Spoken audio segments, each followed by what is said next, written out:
Bonjour, everyone. Thank you for joining us tonight. Megazins, Nindishinikas, Jangweshe, Nindudem, Marabimog, Nindunjiba. My Ojibwe name is Megazins, or Little Eagle, and my family is from the Mink clan in the town of Redby. My English name is Dan King, and I'm president of the Red Lake Nation College. I'm also very honored to be one of the 7 hereditary chiefs of the Great Red Lake Nation. We typically start out all of our Ojibwe events in the traditional way of positive energy and honoring with a song or a prayer. And to help us with that tonight, we have Fred Desjardins and Dallas Kingbird from the Anishinaabe Urban Culture Connection. So they will honor us to start off tonight in the right way with an honor song.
Big witch, guys. Big witch, brother. Appreciate it. Thanks. Big witch. All right. Thanks, Dallas. Awesome.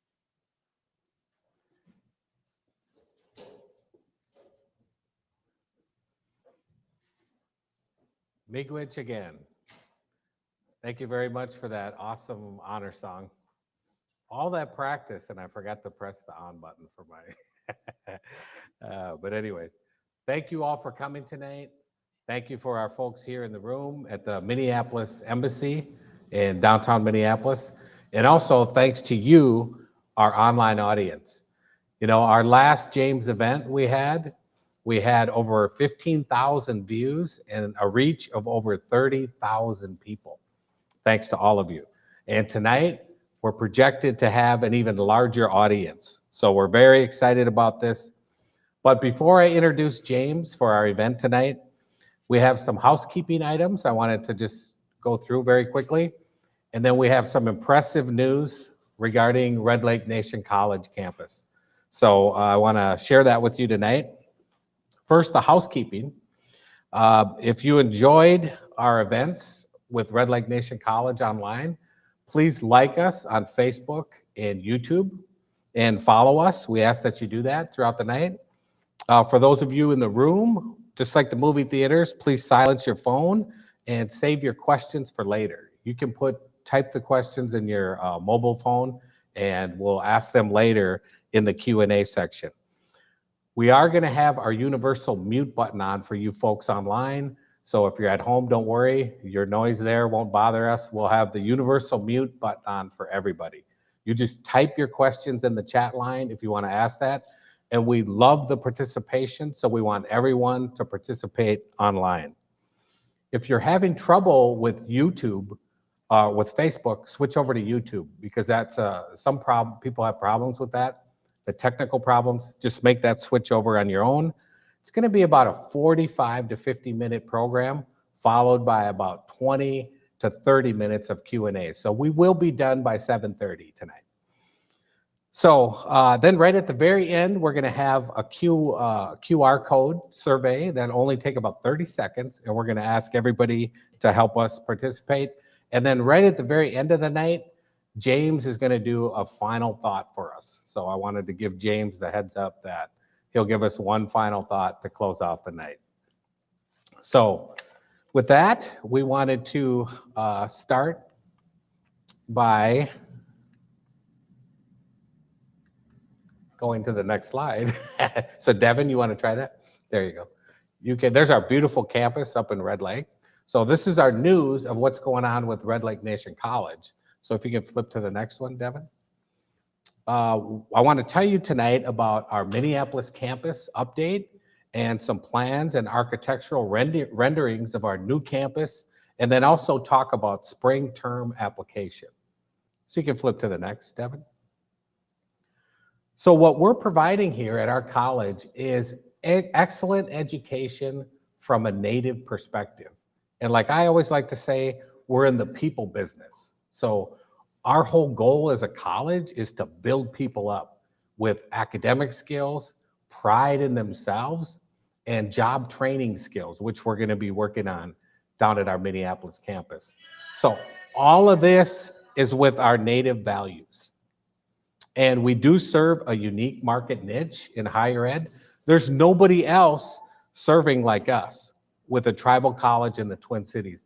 We're actually going to be one of the first ones in the country to have a Native college in a big city.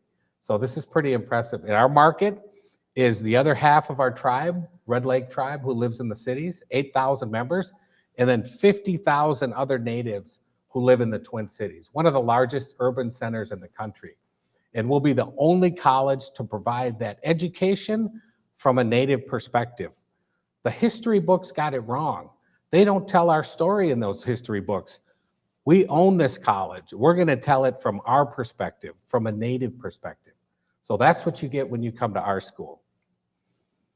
And we do practice what we call open enrollment. So all that means is all you need is a high school diploma or a GED to come to our school.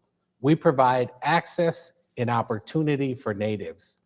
And I think this is one of the best examples of tribal sovereignty. We're doing it right. We control it. We control our own destiny by controlling our education. So I'm very proud of our tribe for doing that. You can flip to the next one, Deb. Here's a little bit of our vision and mindset with this college. This is too important to fail, this education for us. Just like the state of Minnesota would never think of ending the University of Minnesota if they were having a tough year, right? They wouldn't say, oh, we're shutting down the U of M. Our tribe would never consider doing this. This is a permanent college that we're going to have here in the Twin Cities. And when we were going through our accreditation, they said, Dan, do you guys have a 5 or a 10-year plan? I said, no, we have a 140-year plan. We think in terms of 7 generations. So we're going to be here. We're coming down here permanently. And this is a family college. So you're not just a number if you come to our school. You get one-on-one personalized attention for every student. Average class is only 10 students. So you're going to get a lot of help. And also we're looking for long-term community partners with the city, the state, University of Minnesota, private sector businesses, everyone. So we're looking to work with people and to be here for the long term. We have accreditation. The best accreditation you want is regional accreditation. There's 6 of these. The one in our area is the Higher Learning Commission, the HLC. We have that now. We have full accreditation. It took us 10 years to get it. So HLC covers 19 states, including Minnesota. You flip to the next one. So what does that mean? That means that we have the same high quality standards that we have to meet as all major universities in our region. And that includes Notre Dame. So we have the same accreditation as they do. You flip to the next one. And all of these great universities, University of Minnesota, we get the same exact accreditation as they do. What this also means is the accreditation, ease of transfer. We already worked out articulation agreements with all these schools so that there's no cost for our students to transfer. And when they want to transfer, they go, oh, you're from Red Lake Nation College? Your school already has an agreement with you. All those credits are transferring to this school. So we have articulation agreements. Here's 2 other big benefits that I think are awesome reasons why to come to our school. We offer no student loans, and then you don't want student loans. The average debt in this country for someone with a 4-year degree is $33,000. So we don't offer student loans. We offer grants. They're free. You don't have to pay them back. So what that means is almost all of our students graduate with 0 debt. They don't owe anything after 2 years.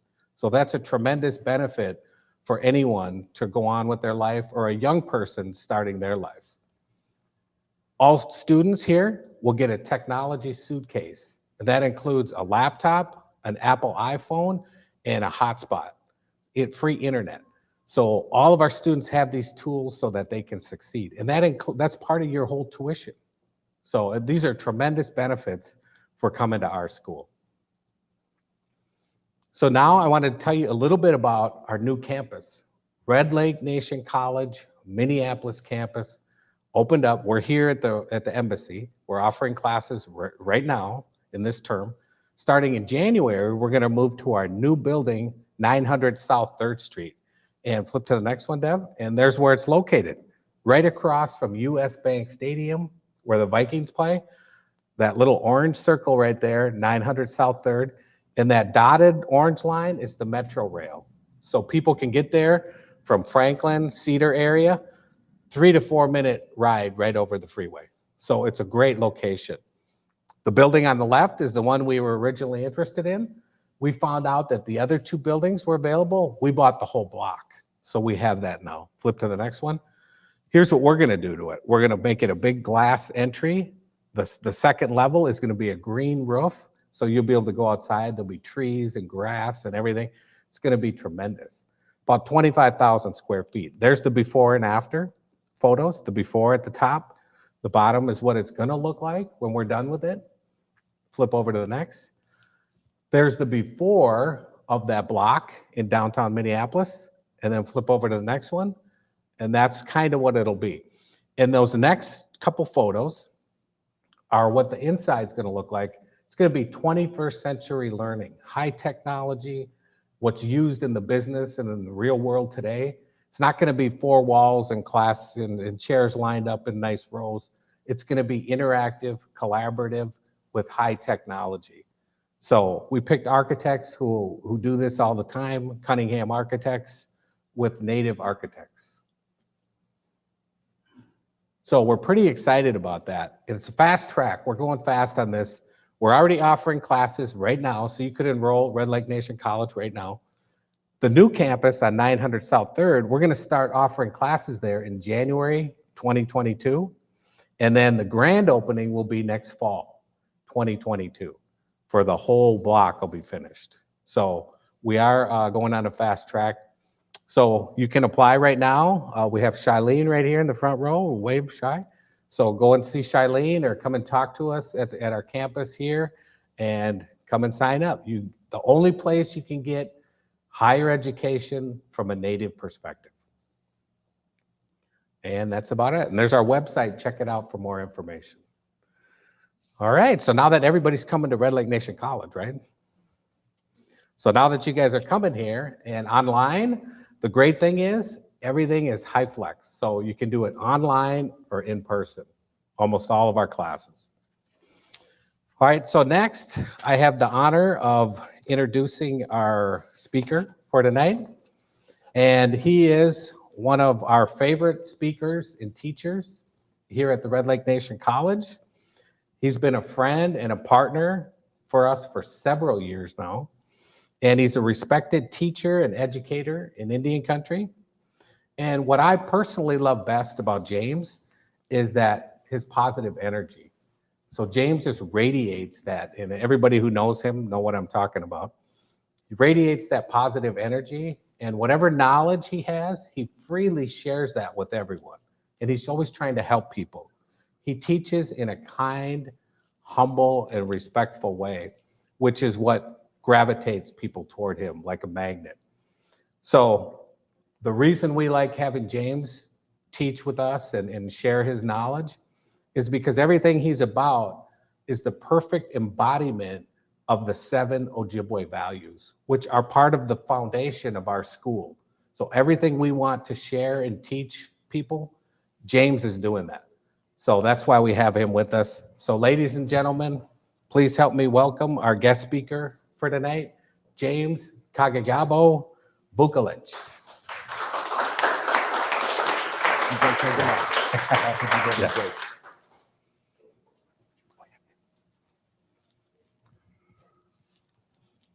Aho.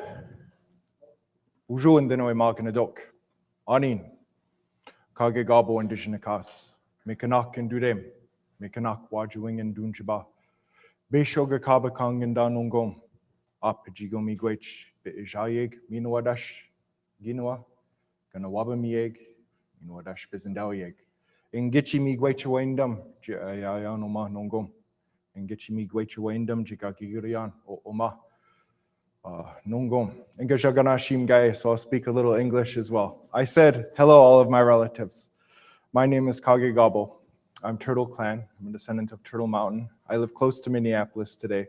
In fact, I lived here in Minneapolis, very close for the past 14 years. So it's always nice to come back to Red Lake Nation Embassy. It feels like visiting old friends, and they've been very kind to invite me to speak here tonight. And when I was thinking about this particular talk, I have to tell you, I was actually reticent at first. The last time I gave this particular keynote, I was in Sudbury, Ontario.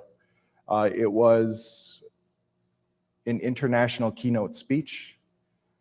And in the February 28th of 2020, I gave that talk to an auditorium filled with Anishinaabe from Ontario. And it would, in less than a week, everything would change in my life and for your lives as well. By the time I got back a week later, I got very sick. I had been traveling in international airports. And a schedule and a talk that I had spent the past 10 years developing had come to a grinding halt. And not only that, in that next year, I would not only become ill, I would become physically injured. I'd have to go to a chiropractor 3 times a week. And people very dear to me passed on. My father would pass away. and an aunt would pass away from cancer and COVID, respectively. And so to come tonight to speak to you about leading a good life, about seeking out that which is positive, that which is beautiful in the lives that we've been given by Kaagegaabaw, by the kind spirit, at first felt I wanted to be authentic and I wanted to be truthful, and I didn't want to come and approach you all with toxic positivity. But as I began meditating upon this and pondering it, it struck me that, and for all of you out there watching, maybe these are the times when we need these teachings that have been passed down to us for millennia upon millennia. And with that, it made me think that, yes, I would be thrilled for this opportunity to speak to you all, because it has been an astounding year and a half. I am sure that I am not the only one who went through loss, who went through upheaval in their lives, who went through most likely sorrow, anxiety, and I'd love to share with you an Ojibwe perspective on this.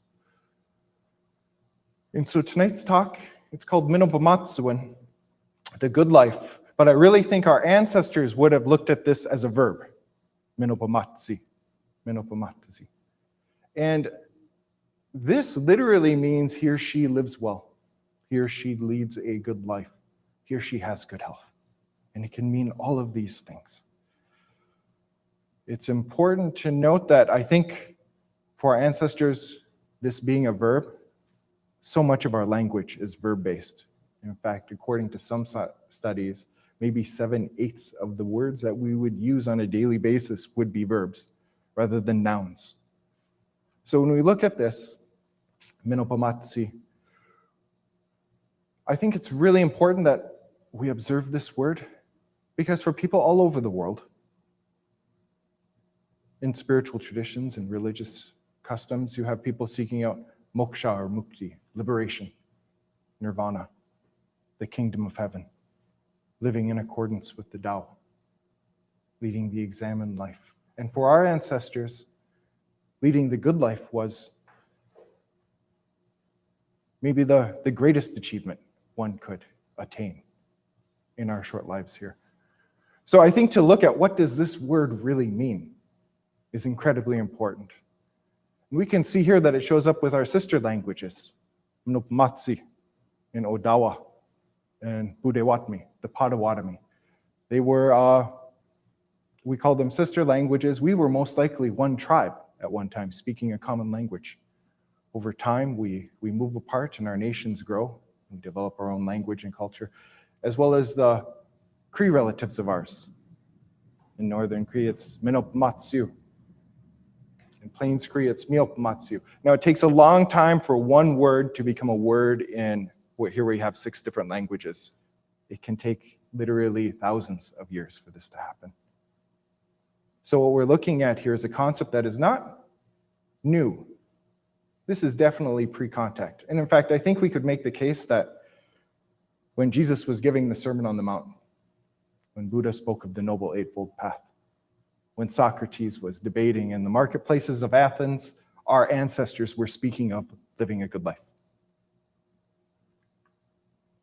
And if we look at this word, bimaadizi, it's absolutely fascinating. Now, in Ojibwe, you can't just live. You have to live a certain way. And so we have atzi, which is a certain way of being. When we really break it down, it's a way of being, it's life, and in a particular condition. Here is from the late Jim Littlewolf. He drew a midday diagram, the path of life. Here you'll notice 4 hills. People from each stage of their lives, and this number 4 is very important. This will show up with Indigenous cultures all over the world. This first hill, the Abenugians, the infants, the babies, our next generation, the next cycle of life that you'll go through. It's the Abenugi of the children. The Ikwezanes, a girl, the Gwiwazanes, a boy. There's a special state of being in between being a child and becoming an adult. They would say Oshkinawe or Oshkinigikwe. Oshkinawe would be a young man, a new man. Oshkinigikwe would be a new woman. These are people who can physically start a family, but may not be ready for the awesome responsibility of that enterprise of feeding, of clothing, of giving shelter to the next generations who are coming. As you're going over that next hill, that third hill, you become an Inini or an Ikwe, a man or a woman. And if you are gifted with that precious gift of long life, you may actually become an elder. For people who are incredibly humble, Anishinaabe, to hear this term, Gichi Aya'a, a great being, this is someone who has received a magnificent gift from Kije Manadu, from the Spirit, the gift of old age, to become a Mindamuye, an old lady. And in English, I think that sounds kind of derogatory almost. In Ojibwe, it's quite beautiful. The respect is literally built into the language. It has in it the word minj, which is to hold. And the uye is the being. She's the being holding us all together. And when we look at our grandmothers, when we look at our great-grandmothers, when we look at the matriarchs in our society, look at your family. They're the ones holding our families together. They're holding our clans together, our villages, our towns together, and ultimately the nation. And then you have the Akiwenziak, the old men, literally those who come from the earth, who at a certain point in their life, having been fed, clothed, sheltered, healed, they realize that I am the earth and the earth is me.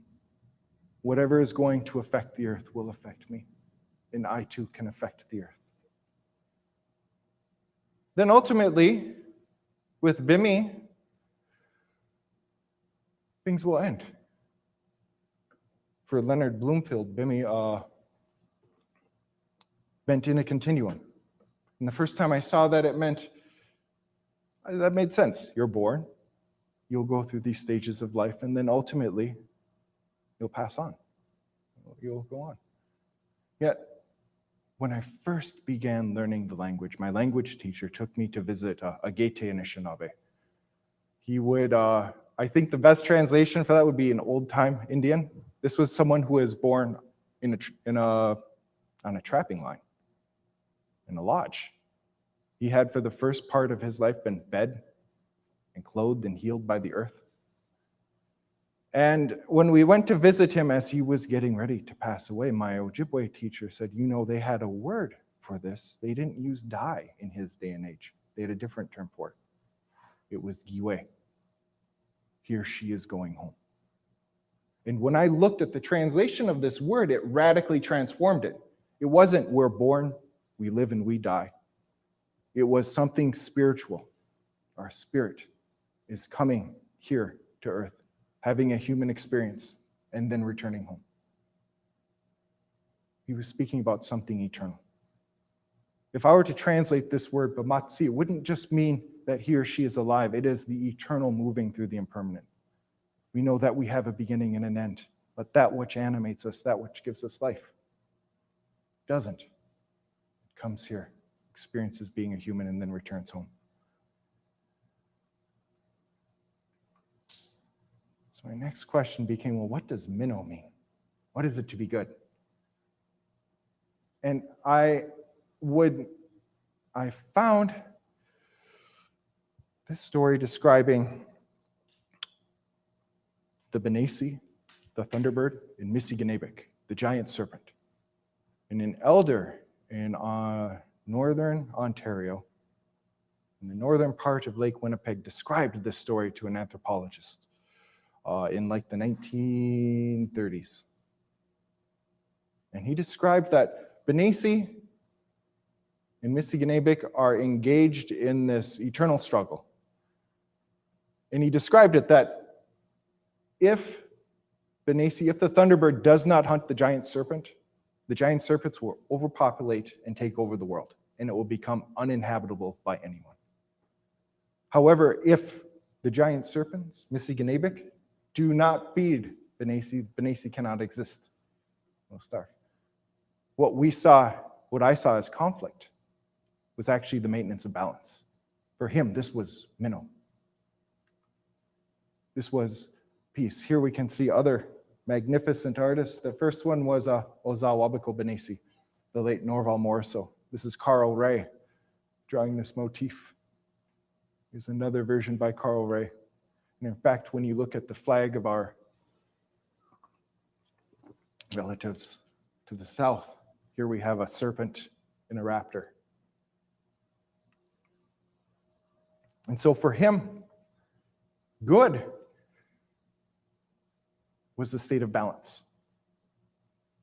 What looks like conflict was actually balance. And so it struck me that Mino-bimaadiziwin would be the eternal moving through the impermanent in complete balance with all of our relatives, with our ecosystem, with our environment.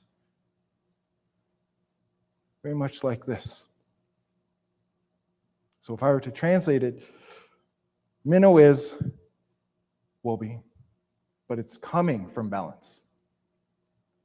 And when I saw where this word shows up in different words in our language, it really began to inform me how our ancestors sought out to lead a good life. You might notice that in the first part, we had 4 stages of life. Speaking to other people, they had 4 different components of our life. We have a mental component. We have an emotional component. We have a physical component. We have a spiritual component. So if we look at just being, well-being, peace, here we have Mino-bimaadiziwin. The first time I learned this translation, it was very unique, because when you learn Mino-bimaadiziwin in first year Ojibwe, it means I'm good, I'm fine. Mino-bimaadiziwin. It is, you will learn this in the first couple of weeks. In fact, many of these words you will learn in the first couple of weeks of Ojibwe. Until I was actually teaching at University of Minnesota, and I received a Christmas card that was written in Ojibwe. And it said, Mino-bimaadiziwin Oma King. And I thought, that's very curious. Does it really mean that? So I brought it next door to the world-famous linguist and asked him, does it really mean this? And he's like, yes, this is a very good translation. For what I had thought meant, I am good, I'm well, actually meant I'm at peace. My very being is in balance. And it's in that balance that I receive peace. It's in that balance that I receive well-being. To say on one way, in a conversational way, on Ajiayan, how are you doing? Nimanoya, I'm good. And spiritual perspective can mean my being is at peace. And that peace is coming from balance. And this one became very fascinating. This is another one. Minwendum, I'm glad. My thoughts and my feelings are in balance. And this aindum, if we're actually speaking about feelings and well-being, if we're talking about our emotions and our thoughts, these are inextricably interconnected, I think, in the language. We'll find a number of emotional terms that use this final aindum, which means thought. Ain is to think. Aindum is pertaining to thought. So here we can have my thoughts being in balance, but we also have thoughts that we have probably all experienced since the first week of March in 2020. One of the words that for me came to mind was babamendum, anxiety. And to think about that word, we have aindum, to think, and baba, to go around, to hang around. Babamendum would almost be like a vicious circle of thoughts. To think about anxiety and then to feel anxiety coming from thinking about anxiety and not wanting to think about it and not wanting to think about it. You've thought about it. Your thoughts keep going around and around and around. And we can do that. We can chronically overthink our situations. We can chronically overthink our lives. And when that happens, the feeling of anxiety comes up, comes through. Another one, and I think we've all felt, probably Gashkain Des Moines. Sorrow. He or she is sad. When we would say it in first year Ojibwe, how are you doing? In Gashkain Des Moines, I'm sad. Really, what that word means, though, is to feel cut off. That word part, gushk, it actually shows up in a word like this. Here's my tobacco pouch. Gushkibadagan is another way of saying that. And you'll notice how it can be open here. And I can seal it like this. It is closed off. The person who gave me this almost so many years ago is here in the audience. I'm really grateful for that. It's traveled with me all over. So the Gushkibadagan, it can be a pipe bag, it can be a tobacco bag. We're approaching Gushkadino Gizis in a few days, the freezing overmoon. If you observe the lakes when it begins to get cold, it'll freeze from the outside and it will then cover the lake. It'll Gushkadin, it freezes over. And this idea to feel sorrow means to feel cut off from people. You think you are cut off from your relatives. You think you are separated from them. And here's what is brilliant about this word and about the insights in this word. You can only think that you are separated from your relatives.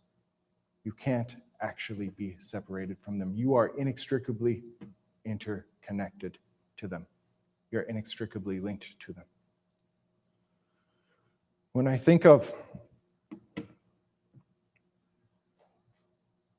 how many of us in the audience, people who are watching, have lost someone, people who have passed on, people who have gone home. There can be moments of true sorrow where you feel lost, where you feel separated, where you feel as if I will never be with this person again. That thought alone inspires sorrow. And speaking of first-year Ojibwe words, we have a teaching with that there is actually no goodbye in the Ojibwe language. We never say that. The concept doesn't exist. It's always gigawabaman. I shall see you again. I shall see you again. And that spirit, which is eternal, from an Ojibwe perspective, from an Ojibwe worldview, that if I do not see you in this life, I'll see you in the next. In some of these teachings, you'll have people who don't feel sad when people have left. They know that there will be another time that I'll see you, that I am not connected from you. I can only think that I've been disconnected from you. I can only think that I'm separated from you. And when you think of depression, when you think of sorrow, and it really comes on strong, you can feel, we close up. When someone passes away, when we're really feeling sadness, we can close off ourselves to our relatives. I recall when I first really understood this teaching, it was dealing with the loss of my mother-in-law. Often people will joke about, my mother-in-law, but my mother-in-law was an exemplary human being. She was a truly beautiful person. She had a great deal of care and affection, not just for me, but for everyone that she seemed to have any interaction with. And in one of my worst years and just feeling sorrow about it, I recall hearing a poem from Rumi. He's a Sufi poet. And he said that, I see now that goodbyes are only for those who love with their eyes. Because for those who love with their heart and their soul, there is no such thing as separation. And when I became present with the love I had for her, not thinking about our great times, not imagining in the future the times we would not share, but when I was totally present, that love, one of our grandfather teachings, one of our sacred laws, one of our eternal laws, the moment I was able to be present with it, it was as if she had not gone. I'll try to get through this next part. I recall saying, you had been with me all along. I was the one who didn't know. I had missed you so much. And I really began to understand those Ojibwe teachings with it. So the moment I understood that, I was no longer dwelling with anxiety, thinking about thinking. I knew I couldn't be closed off. And so there was the decision to be made with MINNEAPOLIS. You may notice that some of our ancestors have poker faces when their pictures are being taken. We called it the Edward Curtis look, very stoic. But really, these are people who probably know true joy. Their state of being is not bossed around by their emotions, by their thoughts. Their thoughts are in balance. And in that balance comes true joy. That's the environment in which joy flourishes. And so we will have these times in our life where we feel nishkatswin, rage, shingendemoin, hatred, gashkendemoin, sorrow, papamendemoin, anxiety, zegezewin, fear. But we will ultimately have a choice. Do we dwell in that state, or do we choose to acknowledge we're feeling that way and then reach for balance in our thoughts? And some people you may note in your life may have feelings that are greatly elated, excitement, joy, and then moments later can crash into anger, into sadness, into fear. We call it like bipolar. Two different ends. Here we're talking about equanimity, being in balance with our thoughts.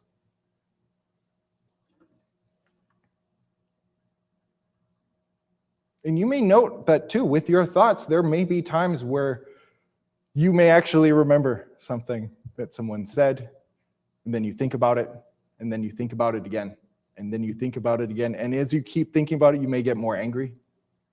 You may get more frustrated. You may get more sad. The more you chronically overthink it. But to be able to realize you're doing it, let it go. You'll have peace and balance in your thoughts. The physical part. Mino-bimaadiziwin. Mino-bimaadiziwin. I feel good. My body feels good. I have good health. Now, this is an incredibly important part of having balance in our lives. We're going to need balance in all of these areas in order for us to have a good life. Now, each one of us is unique, but there are particular laws with the human body that if you break them, like you will pay the price. And then realize that I have to seek out balance in my diet. We know that a high sugar, a high fat diet, a diet with a lot of sodium in it, will wreak havoc on your system. We know that something sacred, like a sema, like tobacco, can be used occasionally. You can use this in balance. Yet if you smoke a pack a day for at least a couple of decades, and I can state I too did that one point in my life, that it may bring cancer to you if you do not have peace and balance in your life. We can even see something like opiates. For someone coming out of a very invasive, very powerful surgery like a hip replacement, that if you are able to stay in front of the pain, you will heal quicker. Yet, if you have imbalance in your life and you are using opiates, if you're using alcohol, if you're using methamphetamine to have that feeling of balance, it will wreak havoc in your life as well. So we can seek out balance with how we interact, with our diet, and with exercise too. Our lifestyles have changed a lot in the past 100 years. A friend of mine he's one of the finest Ojibwe translators I've ever spoken to. And he was doing research in, again, northern Canada, and was talking with people who at one point in their life ate a lot of bread. in like the 1930s and 1940s would eat a lot of salted pork, a lot of bacon, would put sugar in their tea. But he noticed in their lifestyles it was different. These were people who were carrying 30, 40-pound moose legs on their backs through 15 miles of bush. They were paddling in canoes for miles a day. They were working all day from dawn until evening. And with that kind of lifestyle, they were able to have bread, they were able to have carbohydrates, they were able to have sugar. And with that kind of exercise, it was fine. When we moved into a more sedentary lifestyle, and I know I have too, I've spent a lot of monitor time where we're not as active as we used to be, then we need to absolutely have exercise in our life. And that may not even be going to the gym. That could be canoeing. That could be snowshoeing. That could be walking. Then we'll say walk. How important that is.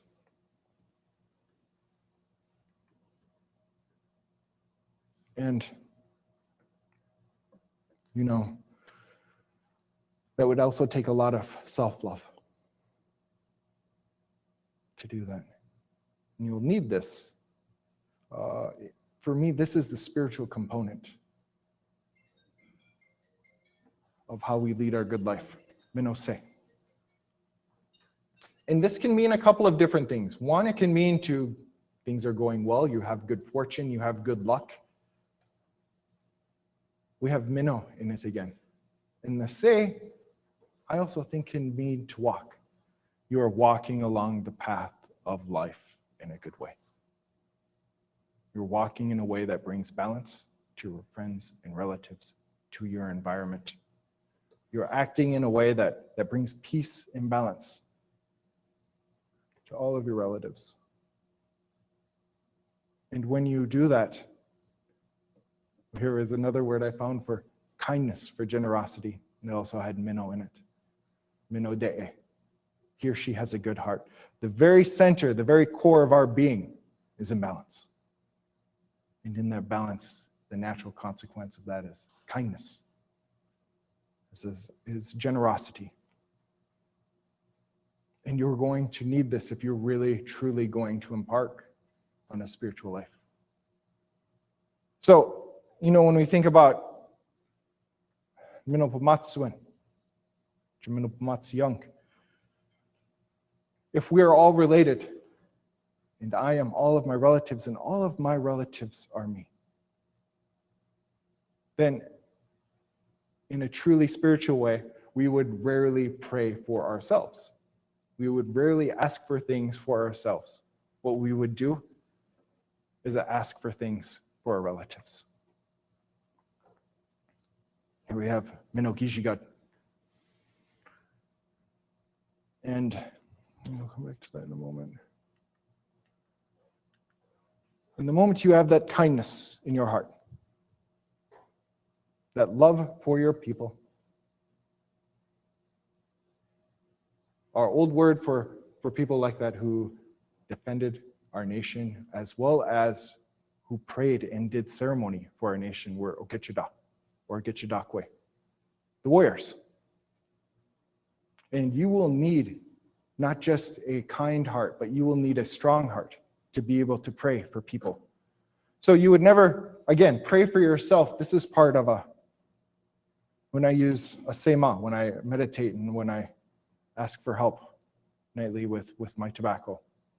These are the words I use. And when I do my pipe ceremony, you would never ask for all of these things for yourself. However, the Ogechida at the drum, at the Dewe Egan, with the asema, with the tobacco, with the opwagan, with the pipe in the lodge, is asking for all of his or her relatives in the east, in Wabanong, in Shawanong, in the south, in Ningabianong, in the west, in Kiwetanong, the north. For all of those relatives, all of them. I wish, I pray, that you have peace and well-being. I pray that you all have good health. I Begish Sago Jimin Wayne to make. I'm praying, I'm wishing, I'm hoping that your thoughts and your emotions are in balance so that you may know true joy in Begish Sago Jimin Osayek. I am praying that you all walk along the path of life in a good way, in a way that brings peace and balance to all of your relatives. Now, if you are praying for everyone in the east, in the south, in the west, and in the north, you're not just praying for your children, for your cousins, for your aunts and uncles, for your family members, for your communities. You are also praying for people who may be engaged in violence, who may be engaged in addictive activities, who may be sowing discord and disarray in their communities, who may be trafficking humans or narcotics. And what the Ogichida is actually doing there, with Zungide'eo and with strength of heart, is saying that if you did have peace, if you did have thoughts that were in balance so that you had true joy, if you had good health, and if you were walking along the path of life in a good way, you would not act this way. You would not treat your relatives this way. You would not be engaged in these activities. Now, we know that we can't make anyone change. However, when they make that decision, that I have changed my life, because you can Ojibwe, you can transform your life, that when you do, that someone who you may have never have spoken to, you may have never have seen, talked to, or visited with, can say, I too ask for your health, for your joy, for your peace, and that you walk along the path of life in a good way. What I could do as an Ogichida is ask on your behalf, ask the Creator, ask the Manadug, ask the spirits on your behalf that you lead this good life.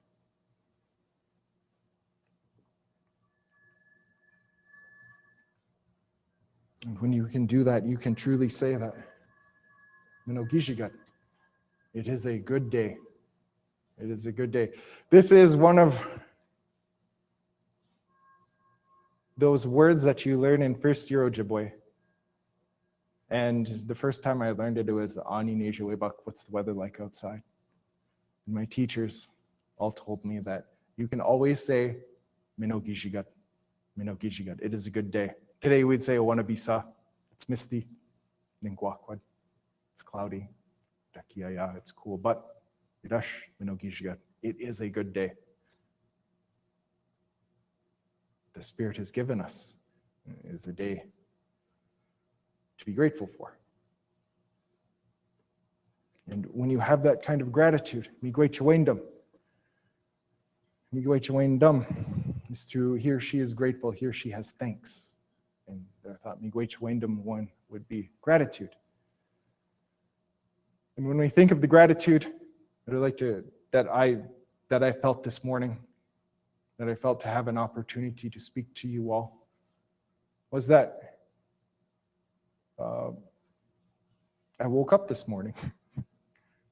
When I looked at some of the prayers of our ancestors, the Akiwenziag, the old men, the Mindemoyeg, the old women, getting up, probably like many of you, with the sun, watching the sun rise, in a planet filled with billions of people. There were literally millions of people who did not wake up this morning. Tomorrow there will be millions of people who will not wake up. And when our ancestors woke up with their asema, with their tobacco, their first thing was to say, Miigwech, was to give thanks, was to ask for help to lead their life in a good way. Miigwech, Imashomas, Gapi Wasakondemaoyan. Thank you, grandfather, for shining on me, literally thanking the sun for light. Thanking grandmother for breath, for air, for oxygen. Acknowledging all of their relatives in each one of the directions. And with that kind of gratitude, that can radically transform your life. It can radically transform it. And in transforming our lives, and in seeking out a good life, we have to acknowledge that we're inextricably interconnected to our relatives. There's a word that I love that shows up in this slide, in Danako Bichigan. When we translate it, it can mean my ancestor, my great-grandparent, or my great-grandchild. If you were to logically use that word, if it means my great-grandparent and my great-grandchild, you have in it implied 7 generations. And when we look at what that word really means, anako, it means I am inextricably interconnected to you. I am inextricably connected to you. When we seek out a good life, when we seek out a life of peace and balance, when we seek out a life without conflict with our relatives or our environment, we seek out a life without contradiction, saying one thing and then doing another, seeking out a holistic life, a holy life, then I have to propose this to you. If you are interconnected with all of your relatives, and you are all of your relatives, if you truly change yourself, will you actually change your relatives? That is the only way we can truly transform the world we live, is by seeking out a good life. And we won't just be creating an environment of peace and balance for our relatives now. Think of those who we are inextricably interconnected to, our great-grandchildren. What example will we leave them? As well as, let's think of our ancestors. That's a linear way of thinking about the future. If we're still inextricably interconnected to our relatives, we can transform the lives or the story and the legacy of people who are no longer here with us. Our ancestors. Those who face the full force of and brunt of colonization, loss of spiritual freedom. They're related to one another.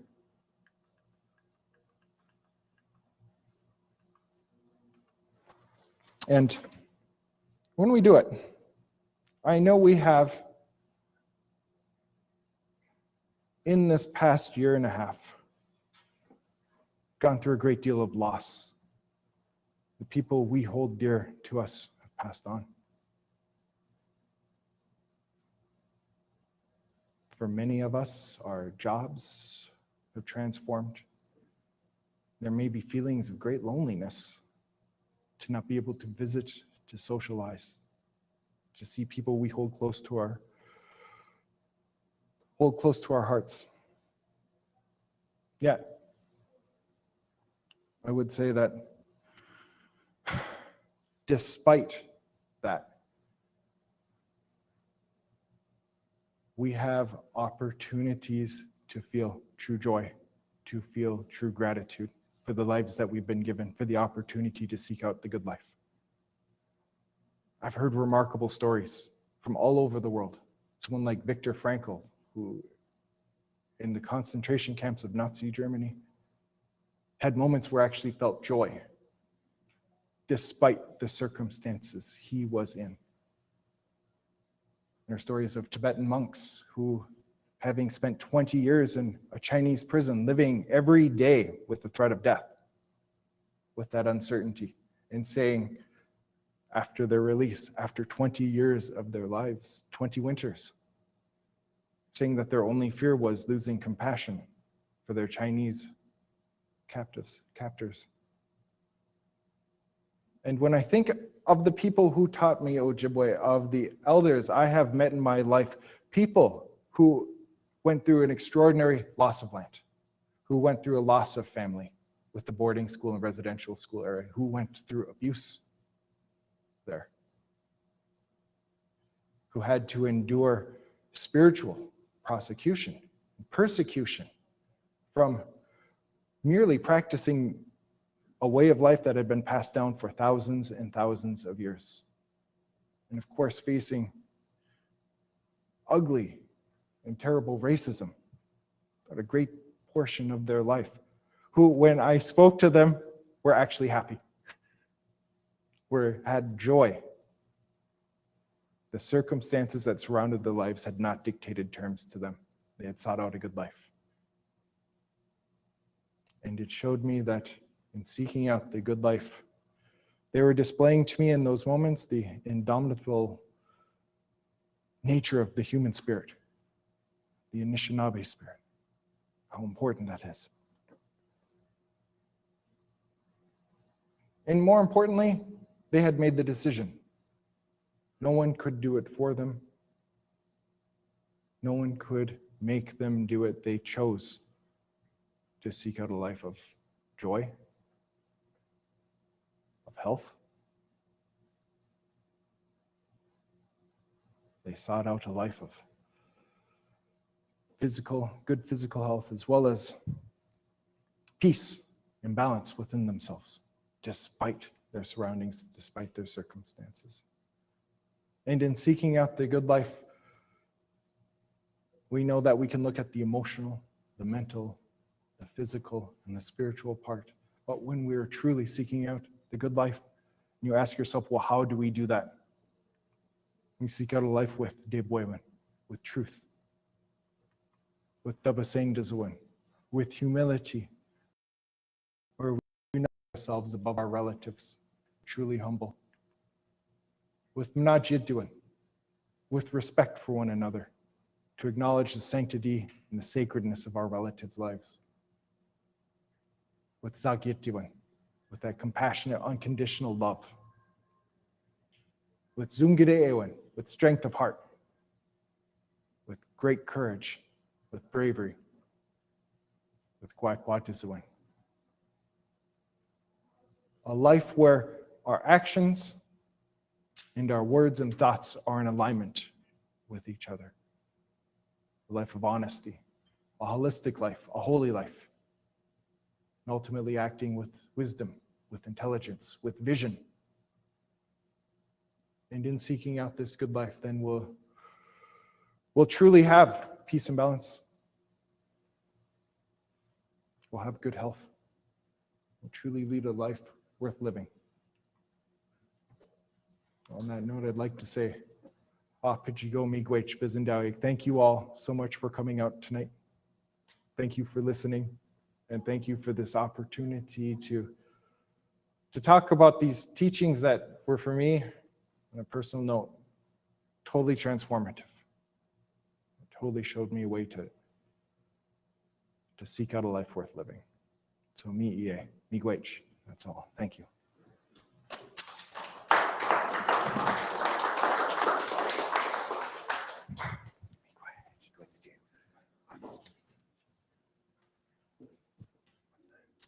All right, miigwech, James. Appreciate that. Well, now we're going to go into the time where we allow some questions, and we take questions from the audience, either here in person or our folks online. So we'll give our presenters a moment to get that ready.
There we go. Is it back on? Okay. All right. So that QR code, we will be doing that survey right at the very end. So we'll take a few questions, I think, and then after a few questions, we'll let James do a final thought for us tonight. And so I'm not sure if you had A couple questions. Are there a few questions up there? Okay. All right. Angela from Red Lake is on Facebook, and she asked, James, what do you do in your free time? So James, why don't you come on up? Okay, You can, great. Great. they want to know about James. Yeah. Aha, bonjour. Bonjour, Angela. Kaagegaabaw from Red Lake. Well, this past year and a half, with the transformation of my lifestyle, I've really enjoyed hanging out with my son. I have been grateful for that. I have the hope that in 10 years from now, I will look back at when my son was a 6-year-old, I got to spend 18 months with him. So we love to go biking. He loves to skateboard. I love to watch him do that. We go hiking. We live on a lake, so we've had a chance to go swimming and paddleboarding. Those are some of my favorite things. I also love cooking with my wife. I love grilling. And of course, studying Ojibwe. I do this on a daily basis. So this is something that I'll have a commitment to, or something that I make that time for myself because I really enjoy it. Vukelich. Okay, I can. Yeah, should we do it from right here? Oh, we had a question in the room. Okay, here we go. Yeah. Quick question, James. How much is the paddleboard cost? Yeah, I got mine from Costco. Yeah. And so, it's been surprisingly fun. It is just to be on the water. And like I got what our ancestors were doing, canoeing, just being there. There is a peace when you look around you and you're surrounded by the Nibi, by the sacred water. It's really good. Okay, great. Thanks, James. Is my mic okay? I seem to be off on my mic tonight. Okay, looks like Alina from Facebook asked, Kaagegaabaw, have you held these talks with boarding school survivors? And specifically, what was the reaction? Good question. It's a great question. You know what? Rather than have I had the talks with them, they are the ones who taught me this. They're the ones who taught me this. And many of them actually struggled through parts of their life. And they've documented their stories. Many at some times in their life have struggled with addiction, with rage, with alcoholism, with everything terrible that came out of surviving the residential and boarding school era, and how they were able to heal was through this. So, and that, one of my teachers, it was so important to see finding balance through observing yourself, through spiritual practice, through meditation, to be able to transform your life. And not to talk about it, but to watch their example. It was a lived example. It wasn't something that was, no dissertation was written about it. They showed by living that way. Their lives were the example. And for me to have that opportunity to try to pass that on to the generations who are coming I'm incredibly grateful for that. Thank you, Alina. That was a really great question. Okay, our next question was from Sheila from Facebook and said, how much time do you commit to learning the language and what suggestions do you have for new learners? Great. Well, it's a part of my life every day.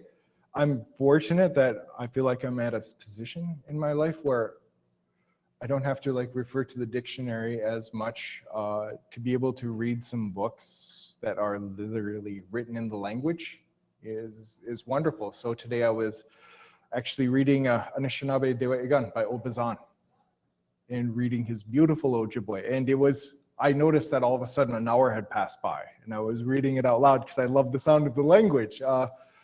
So I would do that. What would I suggest? So usually at least an hour That's my own personal preference. I try to have that for exercise, again, for mental prayer or for intellectual pursuits. That's how much time I like to commit to the language. For language learners, it has to be something that you'd use on a daily basis. And that would be the same if it were Mandarin Chinese, if it were High German, if it were Spanish or Italian or French. It would be something you would have to use on a daily basis. So that would be one of my suggestions for new learners, is keep it in your life and also make it fun. Don't get too down on yourself if you don't become a fluent speaker very quickly. And if you can learn to enjoy reaching for it, you can learn to enjoy studying, learn to enjoy acquiring language, then you'll learn something every day for the rest of your life. So that would be my suggestion. Miigwech. Okay, great, James. Yeah, we got about 4 or 5 more questions. Julie from Facebook asked, can you talk about spirit names and how do you get them? There can be a number of ways to get them. I think the traditional way would be offering tobacco to someone who has received the gift to give an Anishinaabe-Wiinziwin. I had the privilege of actually giving a presentation with one of the world's leading linguistic experts in the language, where we had a chance to talk about the linguistic implications in spirit names. Because there are so many teachings that we're carrying just in our names alone.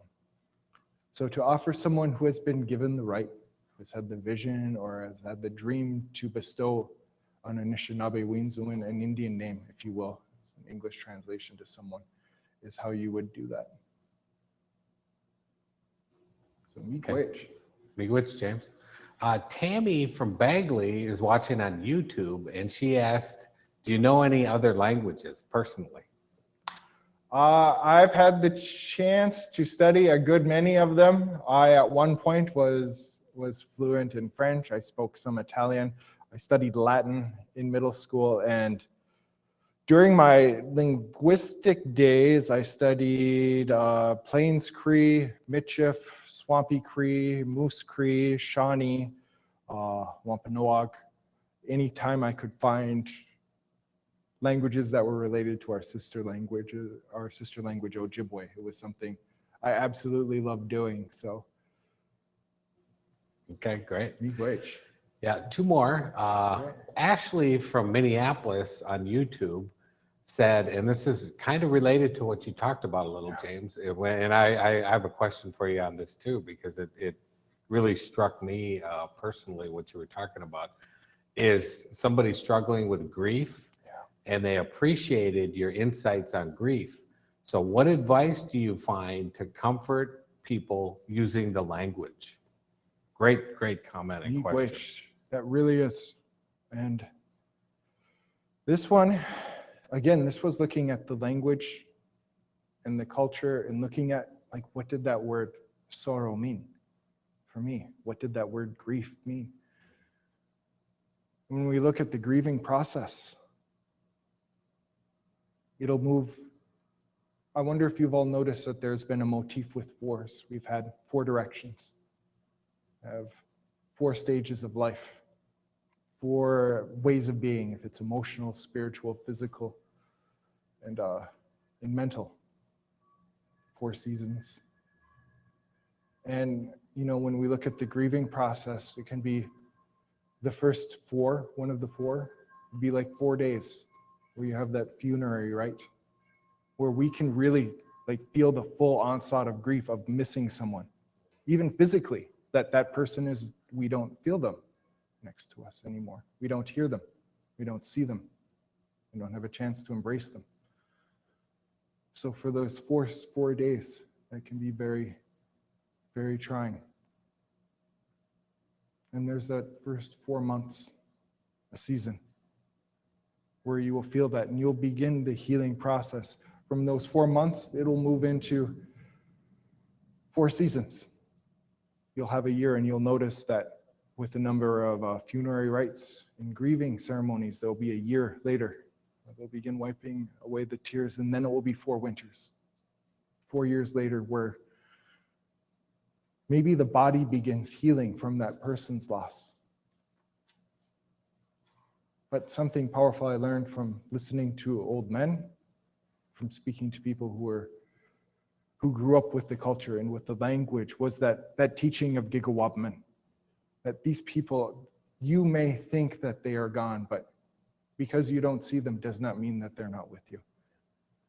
And using that eternal teaching of love, for me, that was the transformative part. Again, when I was talking about Minwaindom and Aindom, thought, I wasn't dwelling in the past. I wasn't anxious about the future when I was there and present with love. And love, when it's true, when it's genuine, when it's authentic, it's now. When I could feel that now, that person was not separated from me anymore.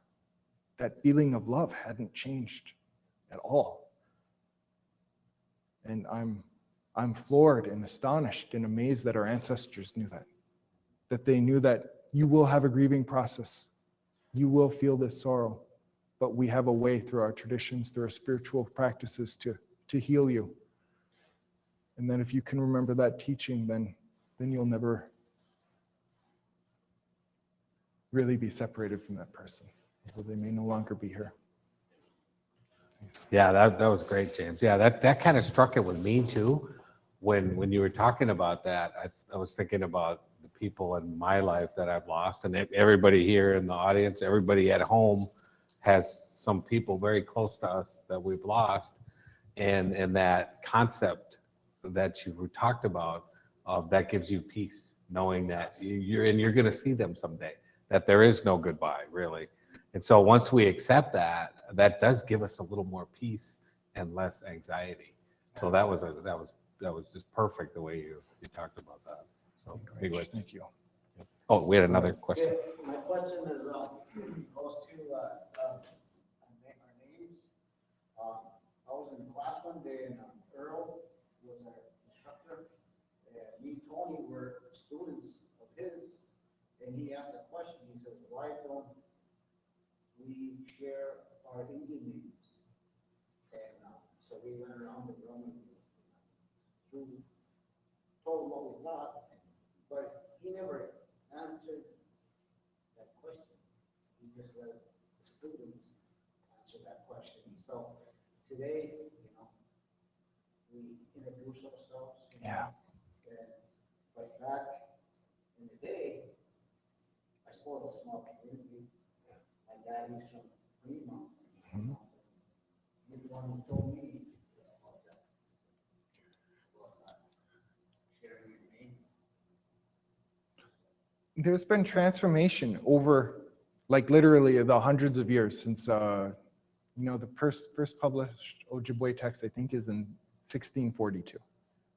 So we've been writing about our language and our culture for some time. And something some of the missionaries and then anthropologists or voyageurs would have a hard time getting with someone's name, because in the lodge, you were related to everyone in the lodge and you had a place in the lodge. So they would say, well, what's this person? He'd be like, that's my cousin. In that relationship, that was his name, my cousin. That's my uncle. And they'd say, well, what else is he called? And he's like, oh, he's the one who sits here, because in a lodge where they loved order, like, everyone had their own place, and then, well, what's another way of saying it? And they were, oh, he is this clan. He is, and then ultimately we all have a name. We're all Anishinaabe. But as things have changed over the years, you notice that, yeah, people are using their names. There's a great amount of knowledge and spiritual tradition that's embedded in the names themselves. And something as I learned, learning about the names, and when we did this presentation, was that if you're by your namesake, you should probably use your name. Then, and the names, they're spiritual. They have spirit attached to them. They should be feasted. They should be acknowledged and thought highly of, because that's how the universe is relating with you, is that one, that person. Great. Beautiful comment, too. Yeah, Jim from Ontario, who was on Facebook, said, "Where did you acquire your knowledge on balance from?" He thought that was beautiful. Miigwech. I did too. And again, this was from some anthropological work that was done in like the 1920s and 1930s with fluent, mostly monolingual speakers. For example, that account with the thunderbird and the giant serpent came from there. But even today, when you speak to people in the community, knowledge keepers, elders, the emphasis is on balance, equanimity. And it's something that's not unique to Anishinaabe. You'll find this all over the world of people seeking out balance. But when we think of it and we strive for it and we keep it in our thoughts, that this is something I should try to do on a daily basis, is not just have balance in myself, but if I have balance in myself, I'll bring that to the community. We can truly, truly find peace there. Miigwech, Jim, I appreciate that. Okay. It looks like one more question. This is the last question. Was from Angie in North Dakota on Facebook, who said, "I've heard that if you did not grow up with the language, you miss out on understanding it fully." She's asking, do you think that's true? If you are just maybe taking a course and you've learned some vocabulary words and then you can recite those vocabulary words, there may be some understandings that you don't get out of the language. However, I think like so many people in my generation, at least, and most likely my mom's generation, even my grandmother's generation, who were second language learners, who had to come back to the language after going to boarding school, after going to residential school, that with study, with meditation, with making it a lived experience, then you can, I think, have true insight into what the language is actually trying to pass down to us. So. All right, Miigwech, James. Miigwech. All right, well, we're at the point now where we're going to ask James to give us a final thought.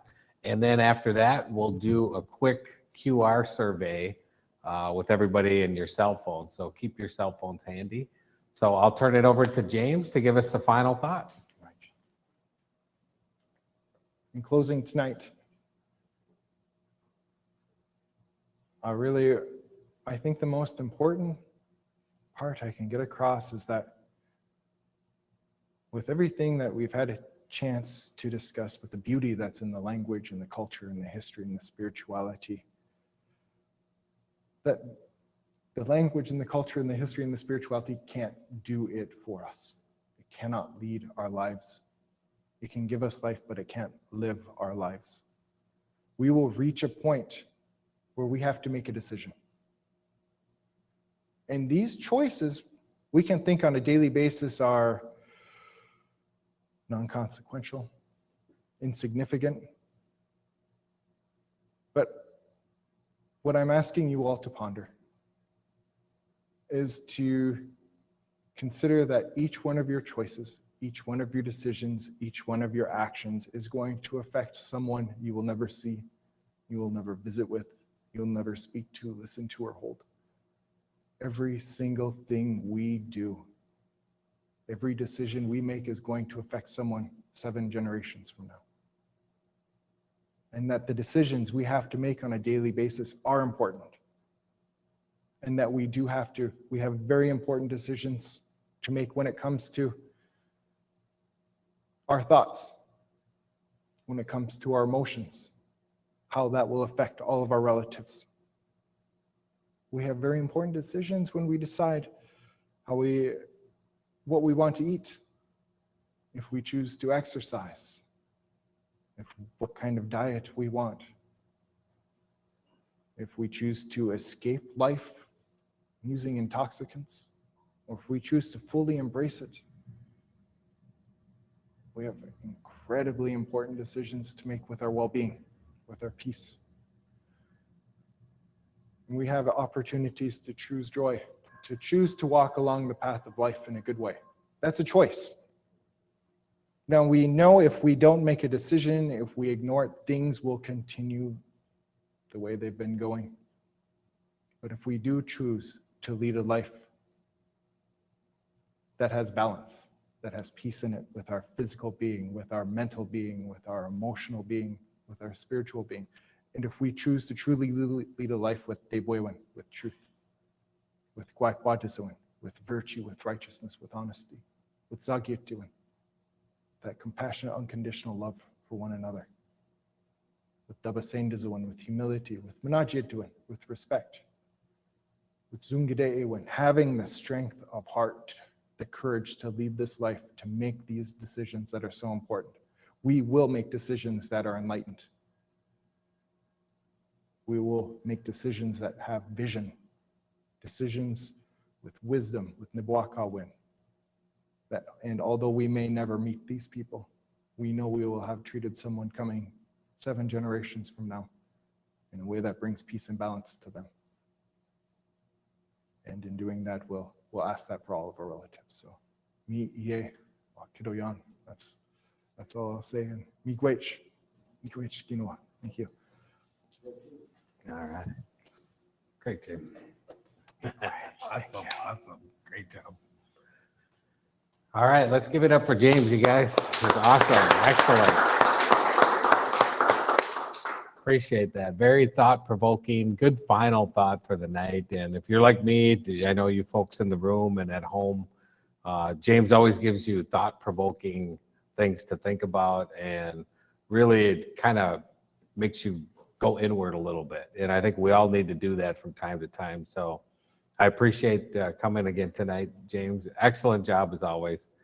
And we're trying to get James as a permanent instructor at Red Lake Nation College. So maybe by next fall, I think hopefully his schedule opens up. But until then, we want to keep doing these maybe every couple months. So you'll probably be seeing James again. But now we're at the point where we wanted you to, we'll put up on the screen the QR code. So just put your phones on there if you can right now. And then just get your camera out and point it there. And then you'll see a little yellow link, and just press on that link, and that'll take you to a survey. Only takes about 30 seconds. And like I mentioned, your comments, your feedback is very important to us. We're trying to make these online events bigger and better every single time. So we got speakers like James. We had speakers about the boarding schools, and we're looking at different topics to have speakers about in the future. So just go ahead and fill that out. Make your comments. If you can write a few, even a 1-sentence comment in there right at the end, feel free to do that. And go ahead and do that. Give us your feedback. And if you can, follow us on Facebook and YouTube and like us. And I think we're over 4,000 followers now on Facebook. So we're continue to grow, and we want to keep this up and keep offering more of these opportunities. And if you want to go to our rlnc.edu website, you can learn more about our campus. And if you got any questions, call Shailene at the Student Success, and she'll help you out. All right, so check that out. And once again, everybody, we'll leave that screen up for a while, and this will be recorded on Facebook and YouTube. So you can go watch it anytime later. We'll post it up, and so feel free to watch it then. All right, thanks for joining us tonight, everybody, and miigwech. Good night.